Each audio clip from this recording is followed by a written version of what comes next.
Hello and welcome to That Jewish News Show. I'm Laura E. Adkins, the Forward's opinion editor. And I'm Benyamin Cohen, our news director. If you're watching this live on YouTube or Facebook, leave a comment and let us know where you're joining us from, just to say hello. And we're covering a lot today, right, Benyamin?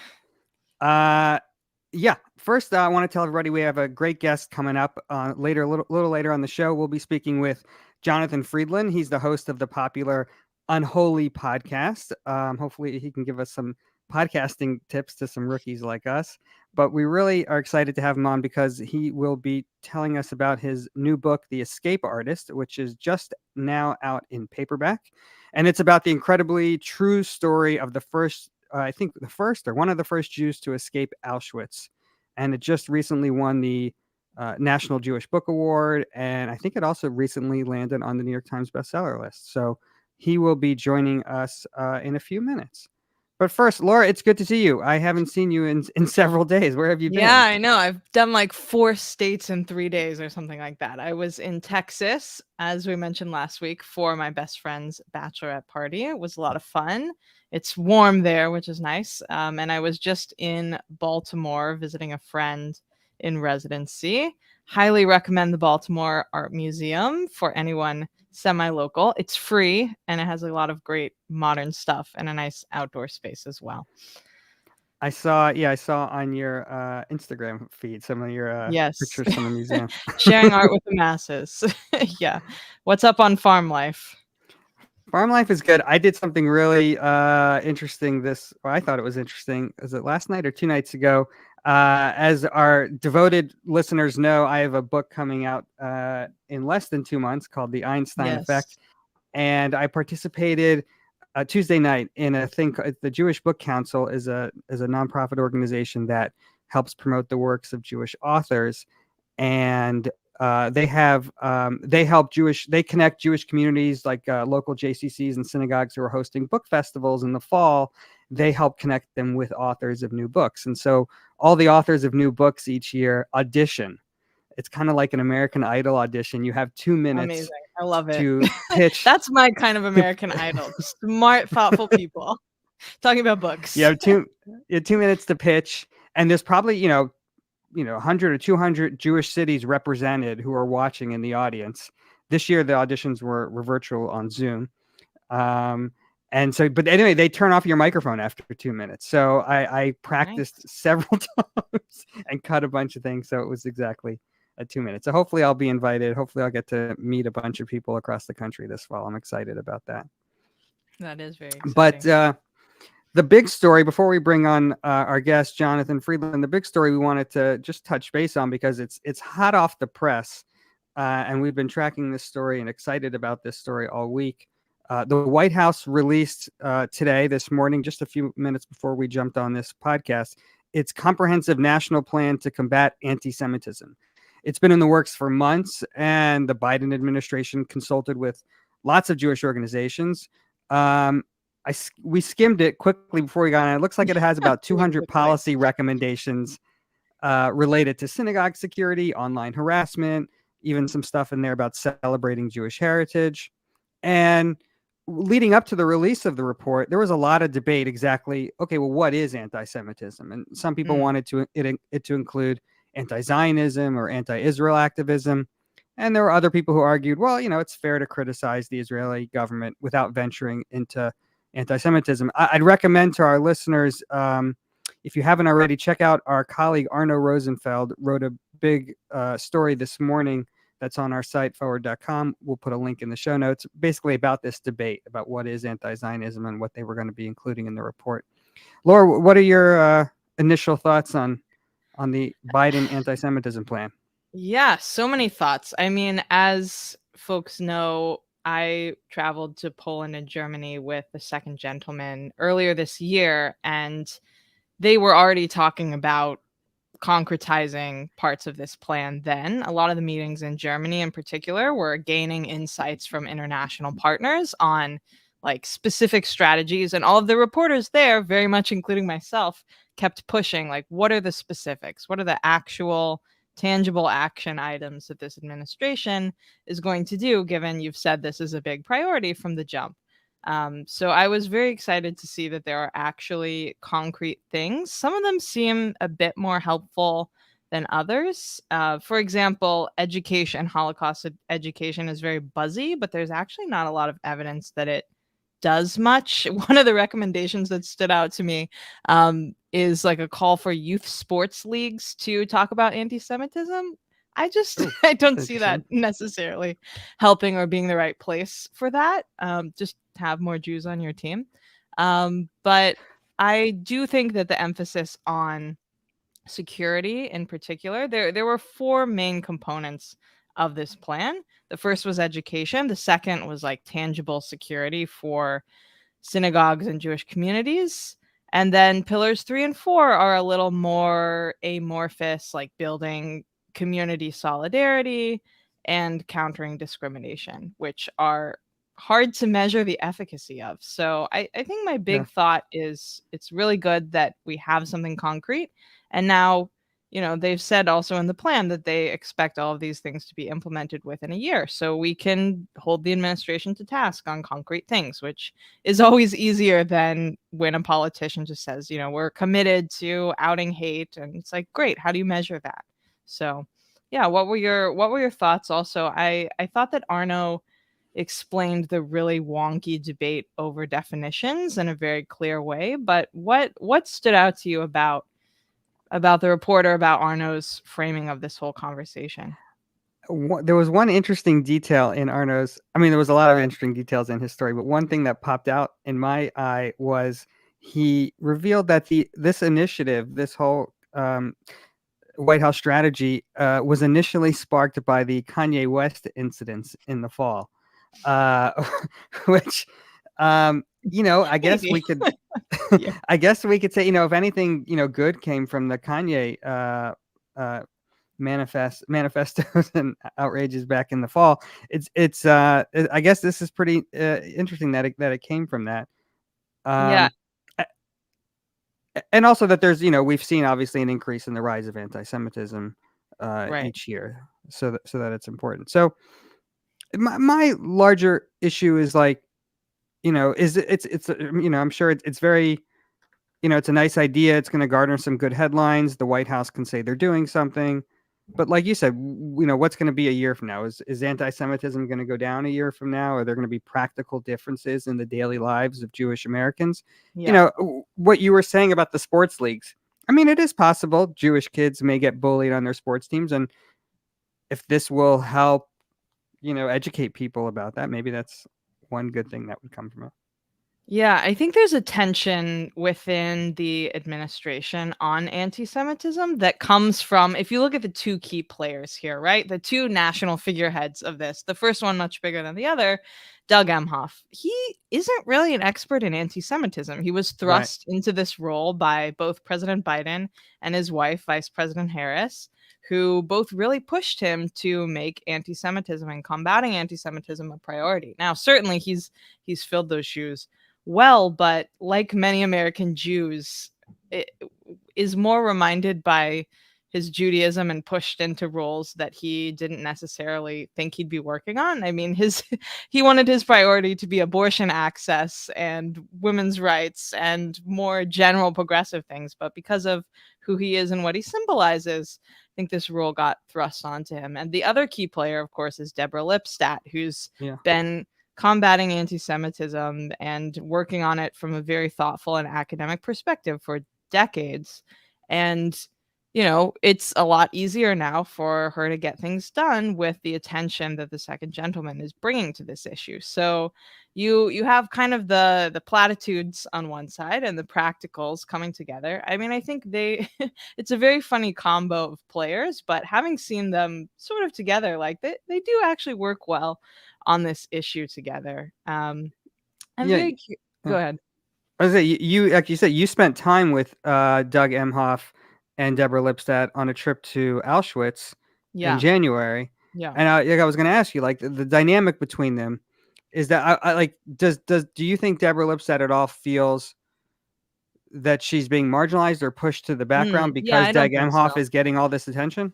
I wouldn't say so. I think something that I really noticed, particularly at the memorial sites, Mhm. Deborah Lipstadt, this is not her first rodeo at all, and she's done this for a long time. She's streamlined the process and reactions to it. I think there is something very valuable about having fresh eyes on an experience. Like Emhoff has not professionally worked on anti-Semitism, and I think a lot of the energy that he brings to the experiences and to the conversations kind of light a new fire under it and help advance a lot of the deep work that Lipstadt has been doing. No, I think in the contrary, she would say that he's brought renewed attention, and it's easier for her office to get things Uh-huh. done out of the State Department by just the attention that having the second gentleman caring about something brings to things. But it is also interesting to me that one of the big things under debate by Jewish groups that Arno reported on extensively, as you mentioned, was, who gets to decide what anti-Semitism is. And the State Department has used a version of the definition that was so controversial since either 2005 or 2010. It's not controversial within the State Department at all, but as Arno pointed out, some more progressive Jewish groups take issue with the way that strong criticism of Israel is framed as anti-Semitic. I don't think this debate is going to be solved, but it certainly has been solved in terms of how policy is actually dictated. So I don't think there were any big changes in that regard here. Yeah. Well, we will be keeping our eyes on this. I always want to tell people to check out forward.com every day and our morning newsletter, Forwarding the News, so you can stay abreast of this. Okay, we want to bring on our guest this week. Jonathan Freedland is based in London, where he's a columnist for The Guardian. And he's the co-host of the popular podcast Unholy, Two Jews on the News, which was what we were going to call this podcast, but it was already taken. He's also the author of a dozen books, including his latest, The Escape Artist, the man who broke out of Auschwitz to warn the world, which is an amazing title. Recently won the National Jewish Book Award and recently landed on the New York Times bestseller list. Jonathan, welcome to the show. Good to be with you. Very nice to see you both. How are we doing so far as podcast hosts? Can you give us a rating? I'm loving it. And of course, my only point of correction would be that, as you say, I'm the co-host with Yonit Levy of Channel 12 News in Israel. So one of the little tips I would give you is to make sure you never offend the other one. You've always got to say your name in the same sentence as your fellow host. So your names become sort of conjoined. There you go. And you don't get to the end of a sentence without saying the other person's name. That would be my first pro tip. But otherwise, I think, I have very little that I can possibly pass on. You're right up and running and doing a great job. Okay. You just had your 100th episode? I think we're on 105 or something now. Yeah, nice. we've passed that milestone. We started in January of 2021. So during the 100 plus. Yeah. Yeah. Wow. So we wanted to chat with you. I devoured your book. I think I did the audiobook, which I think you narrated. I did. Yes. It's always we're such Anglophiles over here, so to hear you read it was a joy.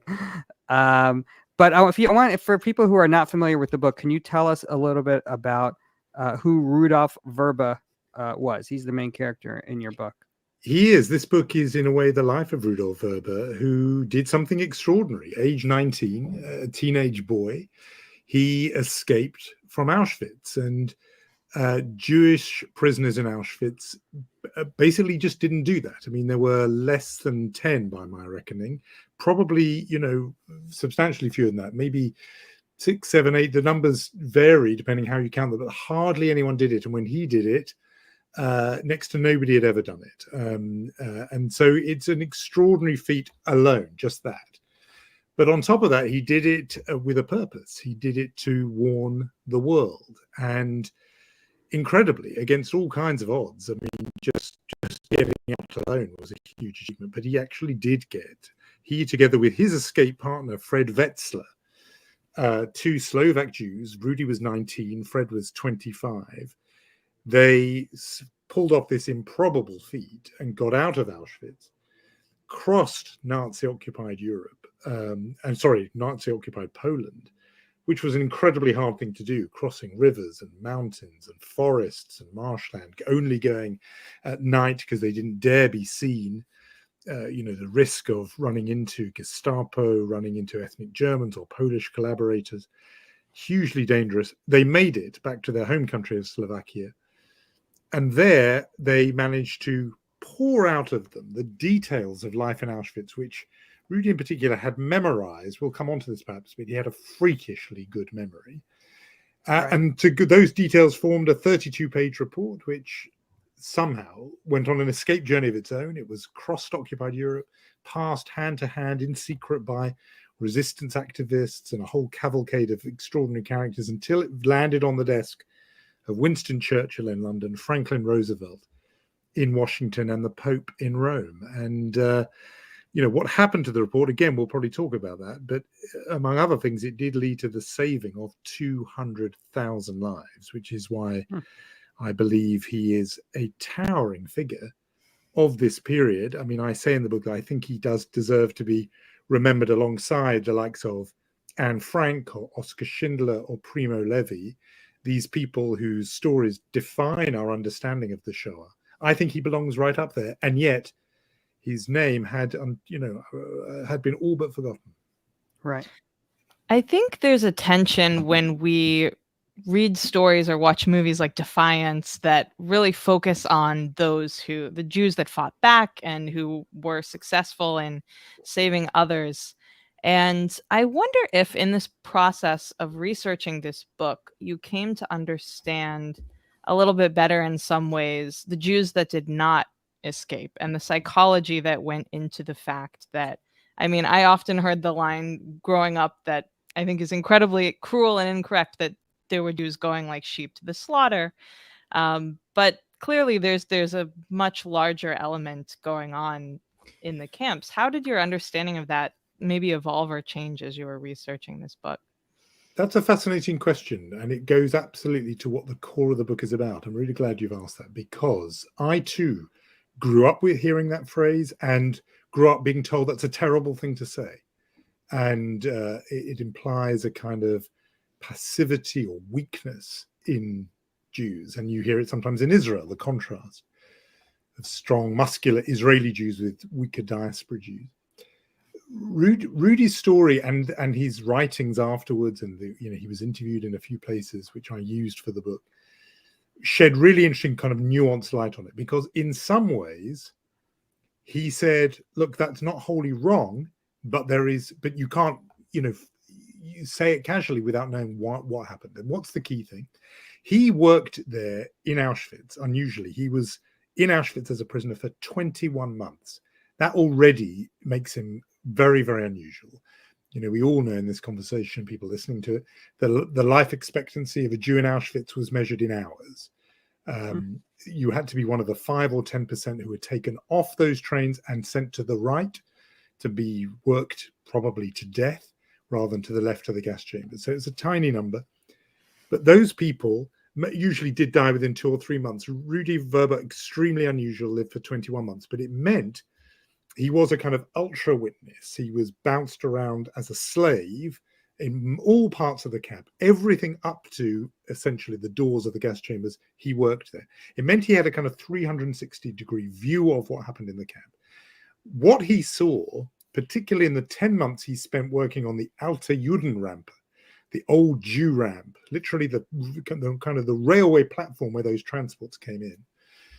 And then later as a registrar, a kind of bureaucrat registering new arrivals, what he came to see was none of them, in his experience, not one, had any idea what fate awaited them.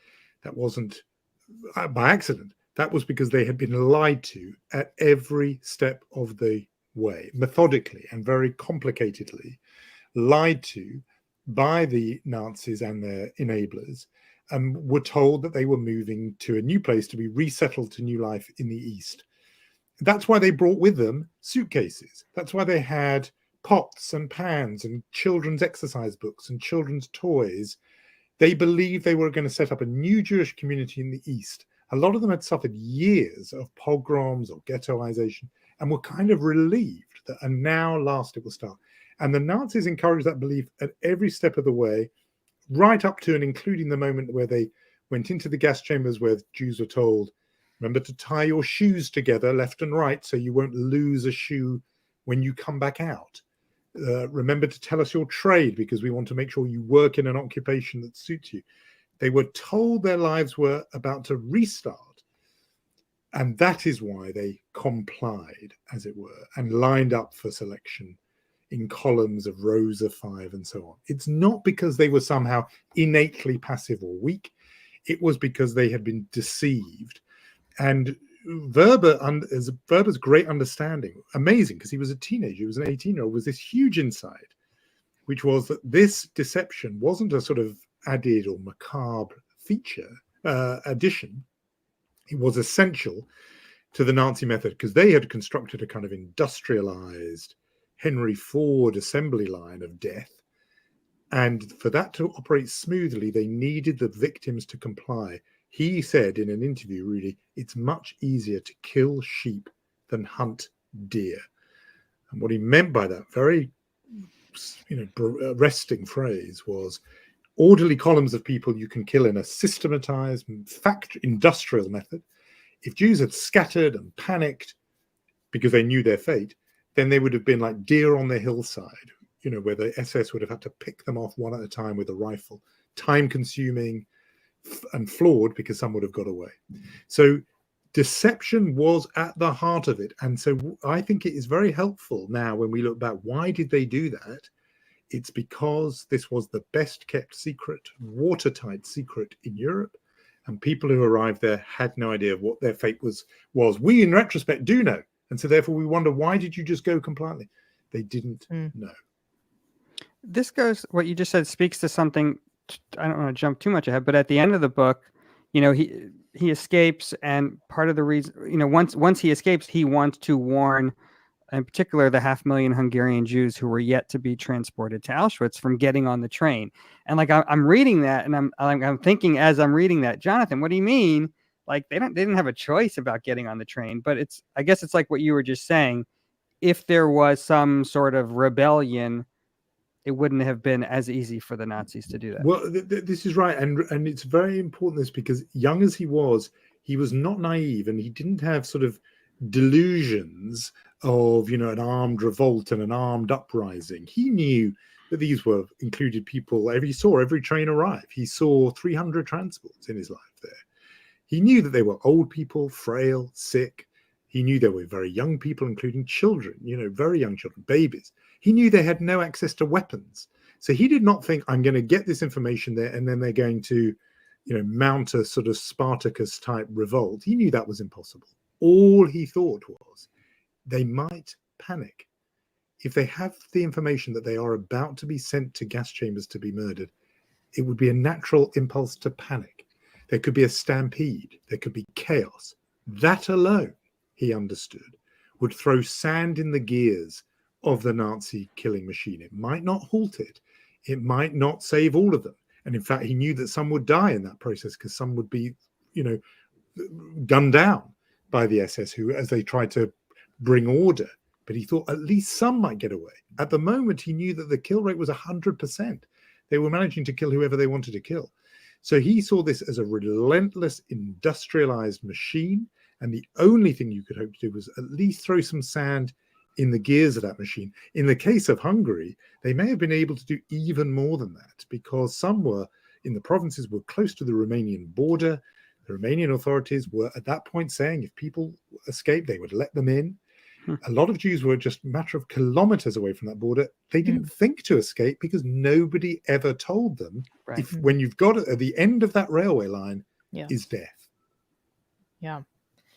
So how did Walter Rosenberg pull off the actual escape itself? And what happened to him as a person afterward? So Walter Rosenberg, of course, being the name that Rudy Verba was born into. Rudolph Verba was a kind of a code name that was given to him after the escape, and he liked it and stuck with it. The details of the escape itself, I sort of tend to hold that back because I want people to read the book. It is, to my mind, an absolutely thrilling adventure Fair story. enough. I think a lot of, this may be a British thing, but I think particularly a lot of boys / men of my generation grew up reading Second World War escape stories. Mhm. This is, to my mind, and I'm obviously biased, but I think this is the most extraordinary of all of them. It turned on, yes, extraordinary physical courage and resilience and strength. But why I think it's an amazing story is it absolutely was built on ingenuity, that the young Verba and Wetzler had spotted a loophole in the Nazi defenses. They hadn't spotted a physical gap, but they'd spotted a loophole, and they used that against the Nazis themselves. What it required of them physically is, I think, jaw-dropping, and people who've read it say it's, they're turning the pages like it's an adventure story, how they did it. But they that was amazing itself. In terms of the rest of his life, he was kind of haunted by the limited response to his report. He believed, sitting there in Auschwitz, the only reason why the world has not acted to stop this is because they don't know. Obviously, if the Allies, if the US, if the Brits knew what was going on here, they would act to stop it immediately. So it can only be a question of information, he thought. He gets the information out and the killing continues. And that kind of bafflement would haunt him for the rest of his life. He wasn't one of those who focused huge amounts of energy on the Allied failure to bomb the railway tracks, although that's definitely part of it. What really ate away at him was the reaction of the very specific, and I want to broaden it out, one or two individuals at the leadership of the Hungarian Jewish community who received the report when the ink was still wet. I mean, on the end of April 1944, Verba and Wetzler have poured this evidence out of them. The report is written, and the Jewish community official in Slovakia makes a journey to hand it to the leader of the Jews of Hungary, a man called Rezső Kastner. Continues to be a hugely controversial figure. And Kastner, for reasons which we could get into, does not pass on that warning. He keeps that information to himself. And that is the thing that I think Rudolph Verba, among other things, that he could not forgive. He could not forgive that failure to pass on his warning. As I said before, he wasn't convinced that if you did it immediately, there would suddenly be an armed uprising. No. But he thought, at least give the people getting on those trains the knowledge that gives them a chance to take action. And Kastner sat on that information. He sat on that report. And the result was, as Rudy would certainly see it, was that in May and June, over a 56-day period in the summer of 1944, 437,000 Jews in Hungary were deported to Auschwitz, overwhelming majority of them murdered. And those were lives he believed could have been saved with information, because they were the Jews of Europe who were killed after the word had got out. There was no need, as it were, for them to go into that terrible dark place in the dark, ignorant of their fate. And that ate away at him, even though when the report months later in June finally made it, and we all three of us, I think, would feel this. Thank God it finally made it to a journalist, right? It makes it, it makes it into the hands of a British journalist, a man called Walter Garrett, an agency journalist in Zurich. He gets this report late June and then thinks this is obviously the story of the century. He publishes it. Word then spreads across Europe very, very quickly in days. It shows you how quickly it would have been to get this word out if it had just found the right person. And then at that point, Roosevelt in Washington, the Pope in Rome, send messages to the leader in Hungary to say, halt these deportations. And guess what he does? And they were just about to get the Jews at the capital city, Budapest, 200,000 or so Jews there. And those people, instead of being deported to Auschwitz at that point, were not, which is as a direct result, in my view, of the Verba-Wetzler report, which is why I think the two of them deserve to be regarded as giants of this period. But what was odd, to your question, Laura, is that Verba himself hardly thought about the 200,000 he'd saved. Like a lot of rescuers, he was obsessed with the lives he didn't save. Yeah. And it wasn't on him. It was on the people who'd failed to pass on his warning. But that really ate away at him. So he escapes and he kind of starts over in Canada. And then what I found interesting in your book was in his later years, he wasn't treated like a typical Holocaust survivor. Was it like he almost was uninvited from some Holocaust events? Why is that? Well, the two things are really related. I mean, one of the questions I really wondered about all the time was, how come no one else has written this story before? It's so huge. Why isn't he more famous? He wrote his own story very, very well in 1963, a memoir tellingly titled "I Cannot Forgive," which I think is revealing. But otherwise, he was interviewed by Claude Lanzmann in the film Shoah, that 9.5-hour epic. That's where I first came across Rudy's story when I myself was 19, and it stayed with me all those years in between. But he wasn't famous, and part of that is because he was not the typical Holocaust survivor. And I say those words like that because those are the ones Rudy himself used. I found a letter from him to a BBC TV producer in which he said, who's invited him to come on a documentary film. And Rudy says, "I must warn you, I am not your cliched Holocaust survivor." And what he meant by that was, I'm not going to serve up a slightly comforting narrative in which all the evil resides in Hitler and the Nazis and everyone else behaved brilliantly. I'm not going to tell you that story. Instead, I'm going to point out, of course, the Germans' willing collaborators in many countries. And I'm also going to talk about the failures of the Allied leaders and, yes, even Jewish leaders to pass on the warning that he, Rudolph Verba, had done everything, stretched every possible human sinew to get out. And people didn't really want to hear that. And I spoke to somebody in Vancouver in Canada, where Rudy lived the last 30 years of his life as a associate professor of biochemistry at the University of British Columbia, one of his colleagues. And he said, look, we used to organize in Vancouver an annual symposium for high school students about the Holocaust, and we would have a panel of Holocaust survivors.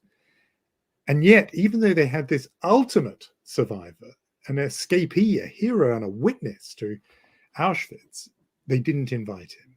They invited other survivors. And Vancouver is not a huge Jewish community that they've got, so many people to turn away. Why? I said, I asked him, why would you?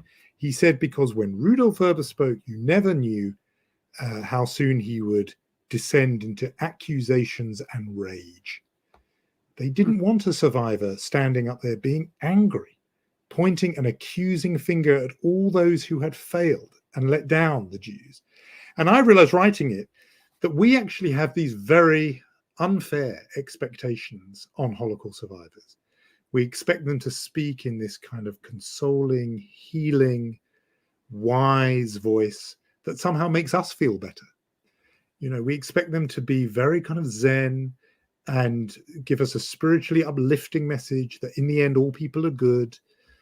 And there are people who do this. There was a Holocaust survivor whose book was called "The Happiest Man in the World."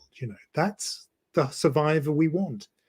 And Verba refused to be that. He was angry. He was furious at the failures that had led to so many to die that he believed could have been saved. And so slowly, bit by bit, the invitations dried up. They didn't come. And bit by bit, he became less famous.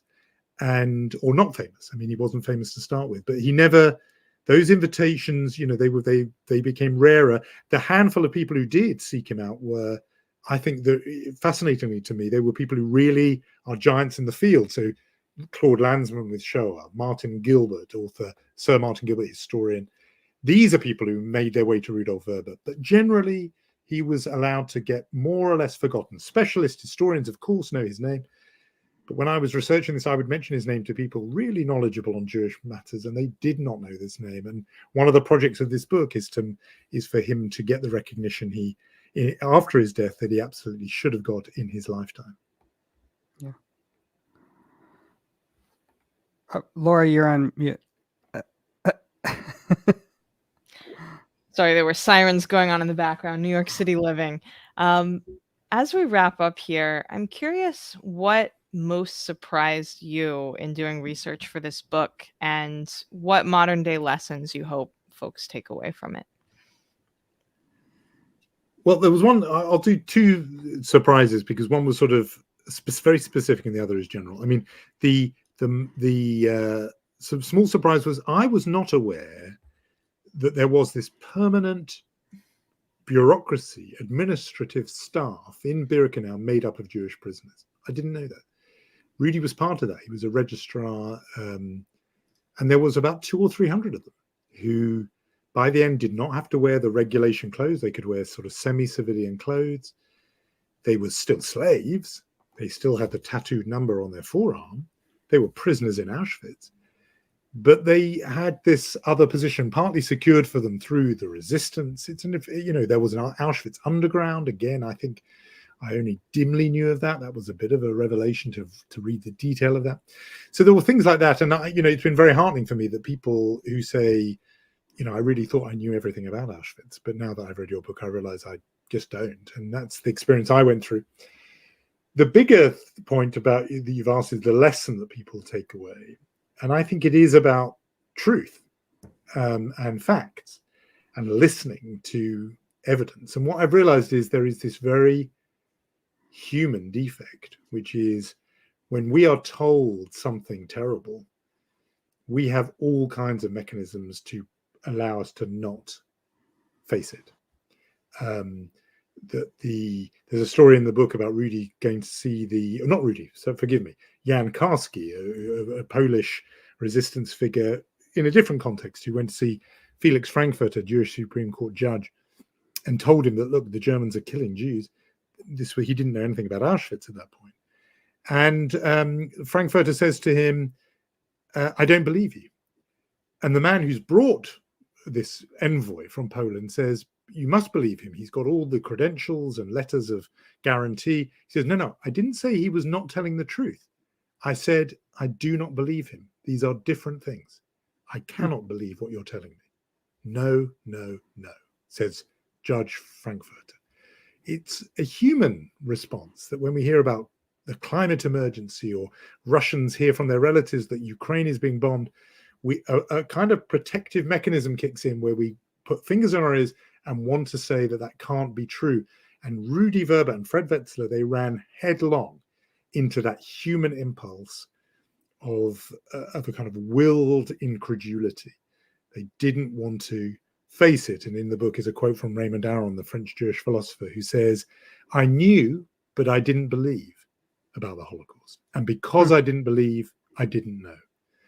And that's what I've come to understand, is what we think of as knowledge. Facts and information are not enough. For something to become truly known, we have to believe it. And we struggle with that sometimes. Yeah. Jonathan, this has been really great. The book is, again, it's called The Escape Artist, The Man Who Broke Out of Auschwitz to Warn the World. It is now out in paperback. Jonathan, thanks so much for taking the time. I know we kept you a little longer than we promised, but appreciate it. Good to be with you both. And thanks for having me on. Thank you. All right. Take care. Wow. I told when I first read this book a few months ago, I told Jonathan it was the best Holocaust book I ever read. I mean, it sounds weird to say that, but not just because it has a happy ending because someone escaped from Auschwitz, but just because he was doing it for such noble purposes, that he was trying to warn others and save. And when he sounds like he did, saved hundreds of thousands of Jews from getting on the train to Auschwitz. So I encourage all of our listeners to pick up a copy of The Escape Artist, which I'm told is being turned. I think I read it's being turned into a movie or a TV show. Ooh, fascinating. So there will be options for folks. Yes, and if there's not, contact Jonathan's agent. There you go. Perfect. Well, thank you, Benyamin. This was really fascinating. I think I'm going to go read the new anti-Semitism report more thoroughly so we can keep covering it for you guys. Yep. But we will see you next week. All right. Take care. See you, everyone.